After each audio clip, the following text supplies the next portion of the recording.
This wedding was an assignment for my Religion 2 class in Catholic school. This one's wife, as ever, will fail. Here is why. Hello, I'm H.G. Tudor. This one's wife has sort of launched the brand, which is a rebrand. It's as ever. It's going to fail. As to why, you might give a short answer, because it involves this one's wife, and you wouldn't be wrong. But the actual reasons merit expansion and exploration to help you understand more about what it is about this one's wife which causes such failures time and time again. You might think that she would in a way be well placed to succeed. After all, she has the involvement of Netflix. True, they're not pushing the brand with any major promotional effort. They've remained silent for reasons which I explained in an excellent video yesterday. If you haven't watched that, then you really ought to. She has the platform of the cookery show.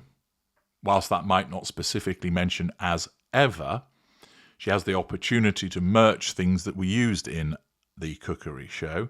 So she has a ready-made platform in that regard. And, of course, she's internationally known. These are things, publicity-wise, that influencers, and let's not beat around the bush, that's what she is these days, an influencer, ghastly term. But it's something that many influencers would kill for. And yet, she's still going to fail. Why? Well, I had a discussion with my PR expert as I wanted her professional observations as to whether, as ever, would actually succeed, whether she would defy expectation, that actually she's back to winner this time. It was explained that she's going to fail because of the concept of newsworthiness, because this is the foundation of public relations and journalism, defining what makes a story worthy of media attention. This principle, which is rooted in academic study and professional practice, is based on 7 key elements, which I'm going to take you through shortly.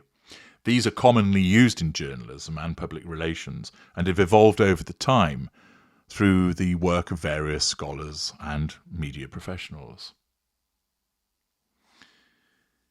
The widely cited source for news values is Galtung and Ruge's 1965 study, The Structure of Foreign News. This identified key factors that would influence newsworthiness, which would then translate into being the platform for success. It originally had 12 factors, but they've condensed into a more practical framework, leading to the commonly referenced 7 news values in PR and journalism. The 7 elements are impact, the significance or consequence of the news on the audience. 2. Timeliness, how recent or current the news is. 3. Proximity, the relevance of the news to the audience's location or interests. 4. Prominence, the involvement of well-known individuals or organizations. 5. Conflict, the presence of disagreements, controversies, or rivalries. 6. Unusualness, possibly novelty or oddity, the uniqueness or unexpected nature of the story. 7. Human interest, the emotional appeal or personal connection in the news. Now, in order to make this brand work, this one's wife needs to make it news. And it's become news already. Millions of people know about it and are talking about it as a consequence of the leak of it and then her scrambling to nullify that threat to control with her ill-thought-out video. These criteria are central to the creation of something that is newsworthy, which then translates into interest about the product, which would then be converted into actual spend. My PR expert made it clear that news isn't just about something happening. That's not the right way of looking at it. It's actually about something happening that matters. The launch, rebrand, leak, damage control, whatever one might describe the as-ever mess as, fails spectacularly by this standard. only hits one of the 7 criteria, prominence, as a consequence of her celebrity status. Let's consider each of those factors to demonstrate why she fails in nearly all of them and why that is then going to translate into, as ever, not working. First of all, impact. It's 0. Real news affects people's lives. This launch, however, has no tangible effect on the general public, industries, or consumers. There are no actual products. There's no confirmed business partnerships, despite what she says about Netflix, and no sign that As Ever will be anything more than an empty trademark application. The only impact that she has is on journalists and PR professionals who are exhausted from watching this train wreck unfold in slow motion, and the impact upon the general public of rolling their eyes, shaking their heads, and laughing. It doesn't have any tangible effect on people that is advantageous for the brand. Secondly, timeliness. It's barely registering. News has to be fresh and relevant. The only thing timely about As Ever is how predictably, yet haphazardly and in total panic, this one's wife hijacked the media cycle right after Harry's successful Invictus Games press tour. If there had been an actual product announcement, a pre-order option, or even a coherent brand strategy, it would have counted. But instead, it's simply a rehash of American Riviera Orchard, a brand that was stillborn and abandoned in a shallow grave. There's nothing new here. There's no timeliness. It's just another day, another half-cooked attempt at monetizing the same empty concept. Prominence. This is the only thing that's carrying it. This is where As Ever does score, but not in the way that this one's wife would actually like. People are talking about it only because of her reputation for PR disasters. The media is not covering this as an exciting new business venture. They're not covering it saying, wow, look at this thrilling range of products that she's got available. They are covering it as yet another baffling decision in her journey towards what is called, in academic PR circles, fully transitioning into a joke person. Trademarks pending on that one. Fourthly, proximity. This is irrelevant to most audiences. For a story to be relevant, it must have some geographical or cultural connection to the audience. As Ever doesn't affect anyone outside this one's wife's Monty Shit Show bubble. Even those who signed up for ARO's mailing list got nothing for their trouble, just like will be the same with As Ever.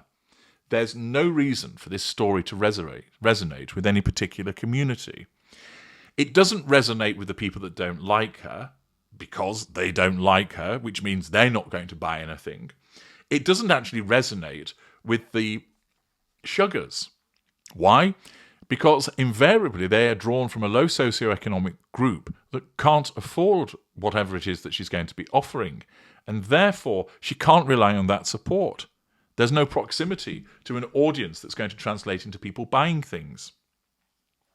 Furthermore, the market's already crowded in this regard. You've got Gwyneth Paltrow under her goop. You've got the Martha Stewart range that exists, and others besides. It's pretty much sewn up by people who are, whilst you might not necessarily say that they're wholly likeable, they are less unpleasant than this one's wife, and they are established. They have already their fans, their purchasers. This one's wife doesn't have that, and she's trying to muscle in on an audience which isn't there. It isn't proximate. Next, we have conflict, but it's not the good kind. Conflict does drive interest, but meaningful conflict involves high stakes, competing interests, and constructive public debate. This isn't a scandal. It's just a series of PR missteps. The only real conflict is between what this one's wife believes is her deluded truth, i.e. Netflix is my business partner, the logo is original, I came up with a unique brand name, and the reality, Netflix ignores her on purpose, the logo stolen from Mallorca, the business name has been in active use by a clothing company and a photography enterprise. The sixth consideration is novelty. Here she scores less than 0. Nothing about As Ever is new. It's a rebranded version of a brand that never launched. It's the same aesthetic, same font, same lack of business plan, same absence of products. Even the name is not original, as we all know.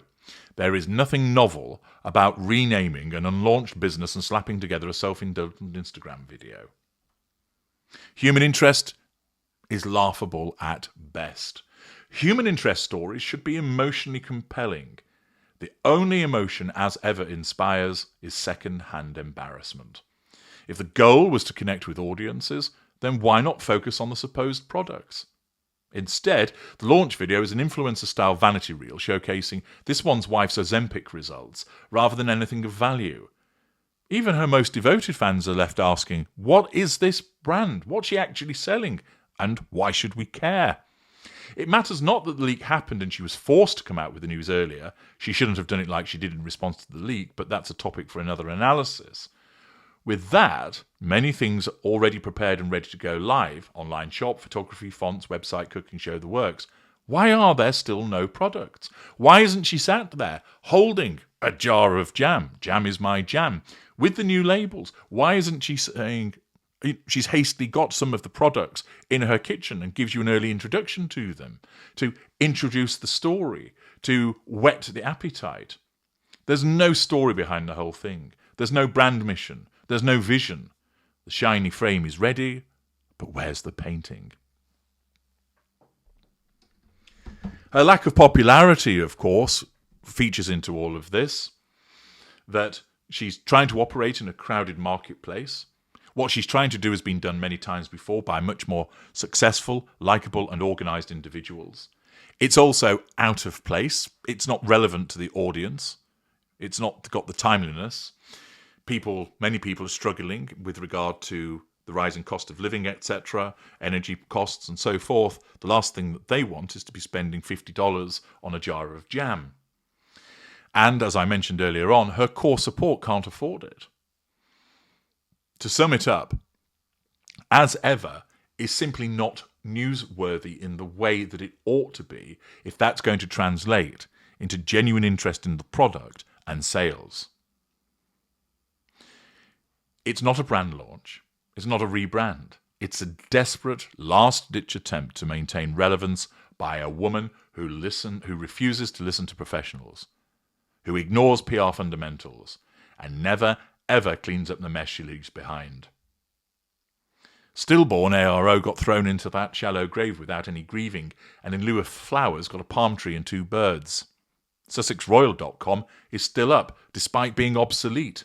Netflix remains silent because they understand what she doesn't. Good PR requires credibility, and she doesn't have it.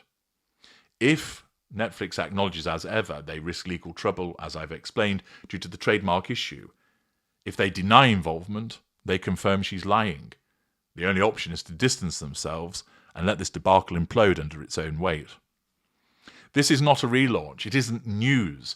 It's just another entry in the long, sad saga of a woman who thinks branding is about her, not about the product.